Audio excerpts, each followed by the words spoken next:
legacy of leaders at CGC Jhanjeri. Bhushan jewellers, अनमोल रिश्तों के लिए। के डील की होगी। ऐसे तो कोई भी व्यक्ति जो है 23 करोड़ रुपया जो आज की डेट में स्टैंड करता है, कोई 23 करोड़ रुपया किसी के साथ लगाया होगा तो कुछ ना कुछ तो उनकी आपस की बातचीत होगी, कोई ना कोई तो उनकी आपस में संबंध रहे होंगे, अंडरस्टैंडिंग। तो इसलिए सबसे पहले मैं आपसे ये आग्रह करना चाहता हूं कि ठीक है उनकी बिजनेस डील बिगड़ गई, वो दूसरे जिनसे डील की वो सही आदमी थे, गलत आदमी थे, ये भी डील करने वाले को देखना था कि वो कैसे लोग हैं, वो कौन लोग हैं, किनके साथ वो डील कर रहे हैं। लेकिन आपका ये कहना कि सरकार ने कुछ नहीं किया, सरकार कुछ नहीं कर रही है, सरकार संरक्षण दे रही है, और आप कहते हैं कि फोटोएं जो हैं कुछ लोगों के साथ हैं। अध्यक्ष महोदय, ये फोटो का तो मसला ऐसा है कि हम सब के साथ कोई भी फोटो खिंचा जाता है। ये तो हमेशा की दिक्कत है। जब जयराम जी चीफ मिनिस्टर थे तब भी इन्होंने एक मसला उठाया था, लेकिन कौन किसके साथ कब फोटो खिंचा जाए, कौन चिट्टे वाला खिंचा जाए, कौन शराब वाला खिंचा जाए, कौन तड़े वाला खिंचा जाए, आपके पास आए जी एक फोटो लेनी है जी, एक सेल्फी लेनी है जी, आप गाड़ी में चल रहे हैं वो कहते हैं एक सेल्फी लेनी है। अब आप हम सब के साथ चोर उचक्के भी फोटो खिंचा जाते हैं, अब क्या करें आप बताओ। लेकिन बाद में हम ही एक दूसरे के कपड़े उधेड़े कि यार तेरे साथ तो वो फलां खड़ा हुआ था, भाई जो मेरे साथ खड़ा था कल तेरे साथ भी खड़ा था। तो इसलिए जो है इस मसले की तो बात मैं अलग से लेता हूं, लेकिन ठीक है धोखाधड़ी हुई है, ठगी हुई है, उनके साथ गलत हुआ है। वो उन्होंने अपना कारोबार का पैसा निकाल के फ्रूट प्रोसेसिंग में लगाने का प्रयास किया और वो डील उनकी जो है कहीं टूट गई, लटक गई। और सरकार के मैं ये स्पष्ट कर देना चाहता हूं हाउस को, अगर क्रिप्टो करेंसी का मसला हुआ था तो मौजूदा सरकार में राजनीतिक इच्छा शक्ति थी कि हमने वो मामले दर्ज किए और हमने जो है वो गिरफ्तारियां की। आपके इसमें भी वो चलता रहा, आपके इसमें भी वो क्रिप्टो चलती रही। और अब क्रिप्टो में हम कह दें कि वो लोग मंडी के थे, हम कह दें कि जी वो तो जो है आप लोगों के नजदीक थे, तब उस वक्त की सरकार आपकी थी तो आपके नजदीकी होंगे। ये एक दूसरे पे आरोप लगाना, लांछन लगाना मुझे लगता कि सही नहीं है। हाँ, क्रिप्टो वाला उनमें से एक जाके दुबई बैठ गया, भाग गया वो। अब उसने वहां पे प्रॉपर्टियां ले रखी हैं चंडीगढ़ के आसपास। हमने पुलिस को डायरेक्शंस दिए हैं, हमने कहा है कि जो भी उसकी प्रॉपर्टियां हैं, उस व्यक्ति की जितनी भी प्रॉपर्टियां हैं, वो किसी भी ढंग से वो जब्त होनी चाहिए। अब वहां पे यहां पे क्रिप्टो का हमने सारा केसेस चला रखे हैं। पंजाब में उन लोगों की रजिस्ट्रियां हो गई,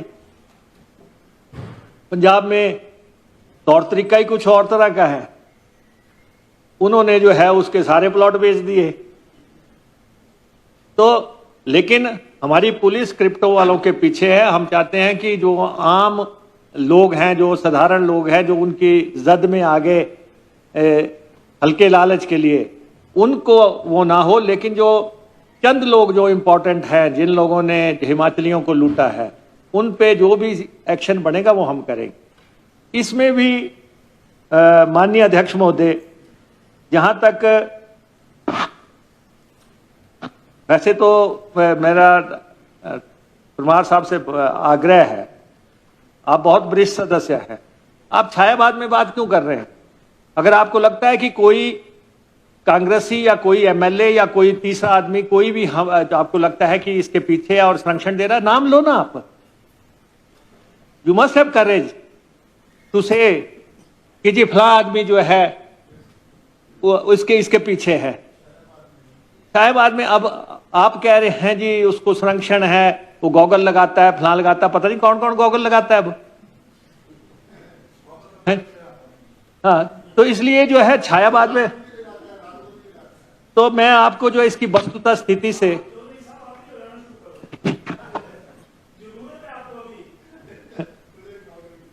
तो परमार साहब इसकी जो वस्तुतः स्थिति है वो ये है कि तीसरे आरोपी अनुज कुमार पुत्र श्री योगराज निवासी गांव सुत्रेहड़ नजदीक शनिदेव मंदिर डाखानावा तहसील नगरोटा भगवान जिला कांगड़ा हिमाचल प्रदेश उम्र 58 साल की अभी तक गिरफ्तारी नहीं हुई।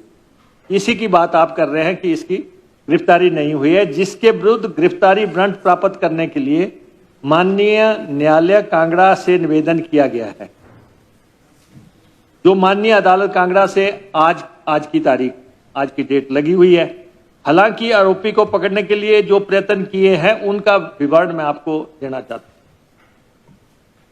और दिनांक 9/7/2024 को उप निरीक्षक कांगड़ा एसएचओ पुलिस थाना कांगड़ा की एक टीम 3 आरोपियों की तलाश में दूसरे राज्य चंडीगढ़ व महाराष्ट्र के लिए पुलिस अधीक्षक के आदेशानुसार रवाना हुई, जिससे आरोपी सर्वदमन सिंह सिसोदिया चंडीगढ़ होटल में मौजूद पाया गया, परंतु अन्य दोनों आरोपी वहां पर मौजूद नहीं थे। सिसोदिया जी मौजूद थे वहां पे, दो जो है मौजूद नहीं थे, जिसे पूछताछ हेतु पुलिस थाना नगरोटा भगवान लाया गया, जिसमें पूछताछ के दौरान उसने बताया कि तीसरे आरोपी अनुज कुमार के बारे में उसे मालूम नहीं। आरोपी अनुज कुमार के निजी मोबाइल नंबर 18/7/84 से बंद चल रहा है। आरोपी अनुज कुमार ने अतिरिक्त सत्र न्यायाधीश 1 धर्मशाला में अपनी अग्रिम जमानत के लिए आवेदन किया था और अदालत द्वारा अग्रिम जमानत निरस्त करने के आदेश किए गए।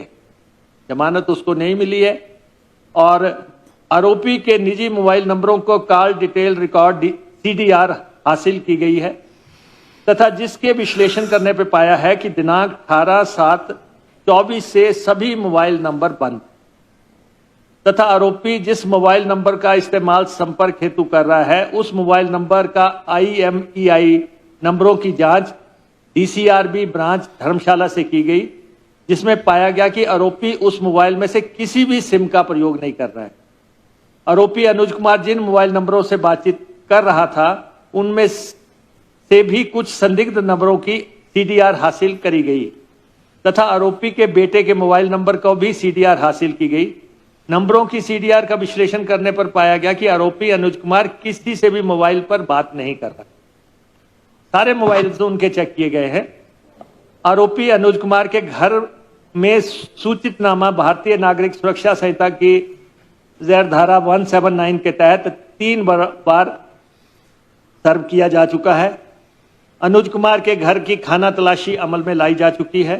उपरोक्त तथ्यों से सुनिश्चित होता कि आरोपी फरार है, घर से भागा हुआ है और उसने अपने सारे जो मोबाइल्स हैं या जो वो सब बंद रखे। अभियोग में दूसरे आरोपी देवेंद्र शर्मा ने अपनी अग्रिम जमानत जिला एवं सत्र न्यायालय कांगड़ा स्थित धर्मशाला में लगाई थी, जो आरोपी देवेंद्र को न्यायालय की सुनवाई से पहले ही गिरफ्तार कर लिया। जिस दिन उसने जमानत को अर्जी लगाई थी उससे पहले पुलिस ने उसको उठा लिया। तो दूसरा ये देवेंद्र भी गिरफ्तार है, सिसोदिया भी पकड़ा जा चुका है। अन्वेषण के दौरान चौथे आरोपी PS सरखलकर निवासी 4C जैप estate RR Thakur road Jogeshwari तहसील मुंबई जिला भंडारा महाराष्ट्र की संलिप्तता पाई गई है, जिसकी तलाश मुंबई में की जानी है, जिसके लिए पुलिस प्रयास कर रही है। उपरोक्त क्रम से अभियोग संख्या 74/24 दिनांक कितने भारतीय दंड संहिता की जैर धारा 420, 120 भी आपराधिक षड्यंत्र 417 के अंतर्गत थाना नगरोटा भगवा में पंजीकृत किया गया है, जिसका अन्वेषण चल रहा है। मैं माननीय हाउस को विश्वास दिलाना चाहता हूं, माननीय सदस्य को विश्वास दिलाना चाहता हूं, आरोपी चाहे पाताल में चले जाए ये सरकार उसको गिरफ्तार करे। ये सरकार उसको, कोई संरक्षण का सवाल नहीं है। और एक व्यक्ति जिसने पैसा लगाया है 23 करोड़ रुपए, उसकी शुद्ध इनकम का सवाल है, उसके पैसे का सवाल है। सरकार पूरी तरह गंभीर है और आप अपने मन में ये बात मत रखें कि इसको कोई संरक्षण मिलेगा।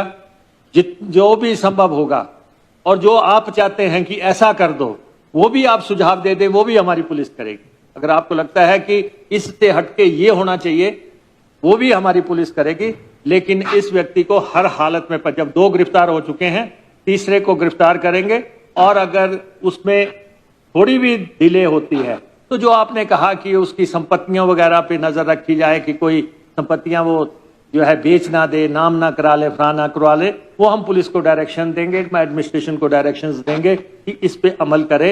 और जो भी पॉसिबल होगा इस अनुज को पकड़ के यहाँ पे लाया जाएगा और इस ठगी का पूरा जो है पूरी तरह भंडाफोड़ करके हिमाचल प्रदेश के लोगों के समक्ष रखा जाएगा और प्रेम बस सर्विस के जो लोग हैं उनको न्याय दिलाए। Thank you. बहुत एग्जॉस्ट। ये राहें हैं अनजानी, ये राहें हैं अनजानी, चलने की हमने ठानी, पीछे ना मुड़ के देखें, सपनों की है मनमानी, दुनिया की भीड़ से हटके हमें है नए से रास्ते, अपना नाम कमाना है, हमें आगे बढ़ते जाना है, हमें आगे बढ़ते। Join the legacy of leaders at CGC Jhanjeri.